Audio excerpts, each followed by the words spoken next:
Detective James, staring at the rain-drenched streets, was interrupted by a knock on his office door. The interruption came from Sarah, his reliable and ever-enthusiastic assistant. Her eyes were bright with an excitement that James had come to associate with the unusual, the puzzling, the enigmatic.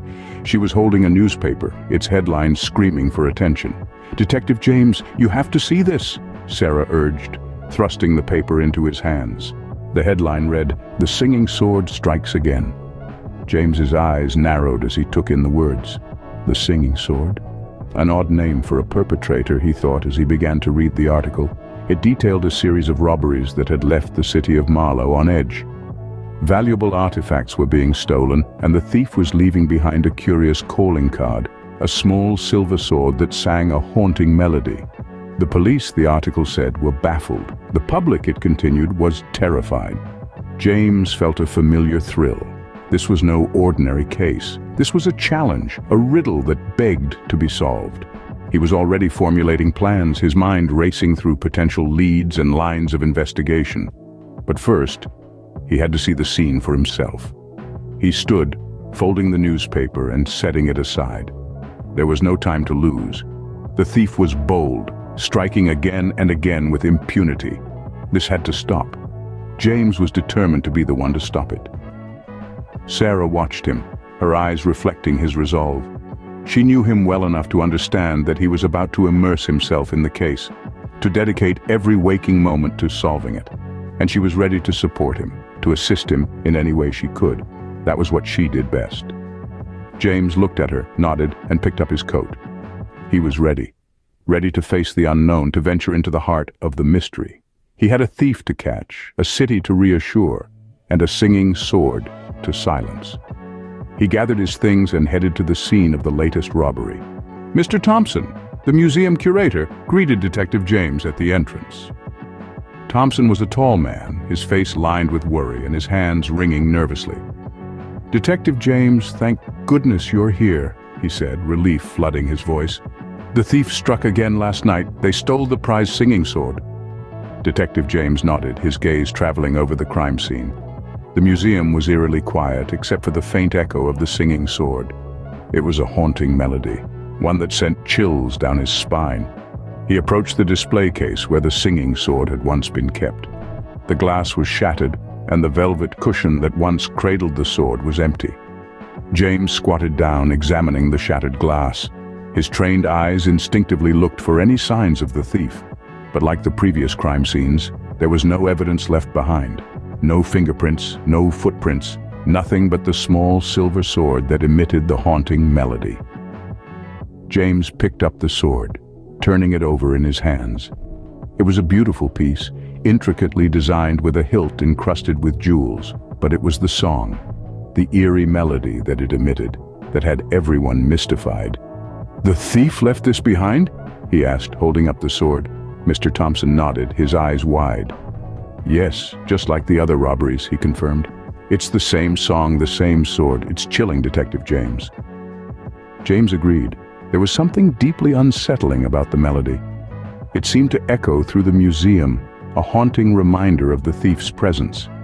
As he continued his examination of the crime scene, James couldn't help but feel a sense of unease. The thief was smart, leaving no trace behind. And the singing sword? It was a strange calling card, one that seemed to taunt him. Haunted by the melody of the singing sword, James decided to visit the previous crime scenes. Maybe there was something he had missed, a clue that could lead him to the thief. He was determined to solve this case, to catch the thief and bring them to justice. At each location, James found nothing but the same silver sword and the haunting melody. The melody seemed to be the thief's signature, an eerie calling card that left an indelible mark on the crime scene. But as haunting as the melody was, it was also a clue, a piece of the puzzle that James was determined to put together. As he dug deeper into the case, a memory sparked in James's mind. He recalled a similar case in a different city, a case that had also involved a unique musical device. Could there be a connection? It seemed far-fetched, but James had learned over the years that in detective work no lead was too small or too bizarre. he reached out to his old friend and fellow detective Smith, who had worked on the previous case. Smith was a seasoned detective, one who had seen it all. Yet he too had been baffled by the unique musical device used in the crimes. As James shared the details of the Marlowe thefts, Smith listened intently, his silence broken only by the occasional and I see. Finally, Smith spoke. "You're onto something, James. The thief in our case used a rare musical device to create a unique melody, much like the one you're describing. It was his signature, his calling card." With Smith's confirmation, the pieces of the puzzle began to fall into place. The thief was not just a common criminal, he was an artist of crime, using the melody to create a sense of fear and intrigue. But he had left behind a trail, a musical trail that James was now ready to follow. Armed with this new information, James found himself with a renewed sense of purpose. He knew now that he was not just chasing a thief, but a mastermind who used music as a weapon of distraction. But James was more determined than ever. He was ready to face the music, ready to track down the thief. With this new information, James was able to track down the thief to an old abandoned warehouse on the outskirts of town. Now, the real challenge began. It was time to face the melody maker, the artist of crime, the thief of Marlowe.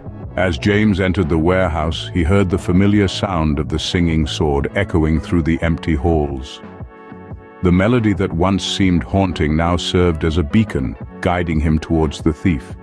Each note resonated through the cold, barren structure, creating an eerie symphony that filled the silence.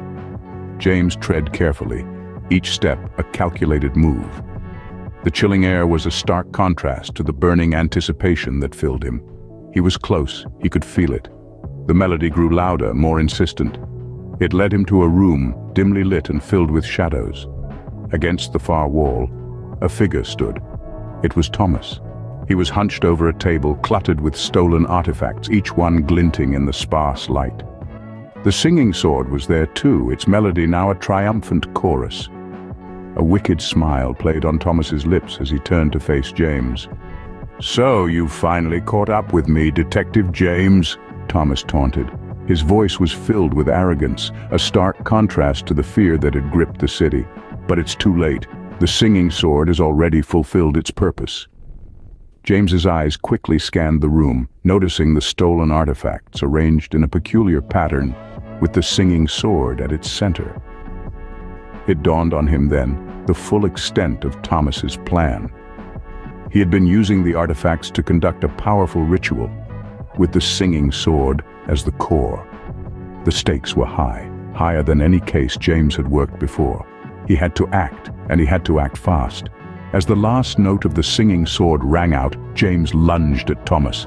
Their bodies collided, the force sending the singing sword flying from Thomas's grasp. The room fell into silence as the sword clattered onto the concrete floor. The melody ceased, leaving only the sound of Thomas's defeated sigh. James stood tall, heart pounding, as he stared down at the fallen thief. James lunged at Thomas, knocking the singing sword out of his hand.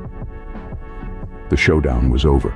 The city was safe once more, and Detective James had solved the most unusual case of his career.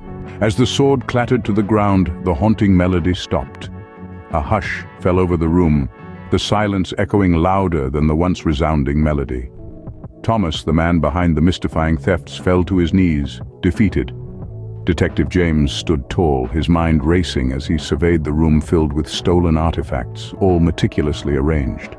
The singing sword, now silenced, lay at the center of the room, devoid of its eerie melody. The mystery of the singing sword had been a challenge, a riddle wrapped in an enigma, but Detective James had cracked it. Swiftly, he called the police department, informing them of the thief's capture and the location of the stolen artifacts. As he waited for his colleagues to arrive, he couldn't help but marvel at the elaborate scheme Thomas had devised. It was a symphony of crime orchestrated with the precision of a maestro, using the singing sword as the conductor's baton. As the sirens wailed in the distance, growing closer with each passing second, Detective James turned to face Thomas. "Why the singing sword, Thomas?" he asked, his voice steady and calm. Thomas, still on his knees, looked up at James, a resigned look on his face. "It was a challenge," he replied. "I wanted to create a mystery that no one could solve." "But you underestimated me," James stated, a hint of a smile tugging at the corners of his mouth, "and that was your downfall." The police arrived, their flashing lights painting the warehouse in stark red and blue. They took Thomas into custody and began the process of recovering the stolen artifacts.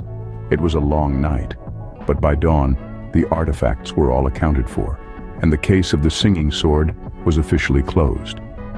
Detective James returned to his office, the first rays of the morning sun casting long shadows on the rain-drenched streets of Marlow.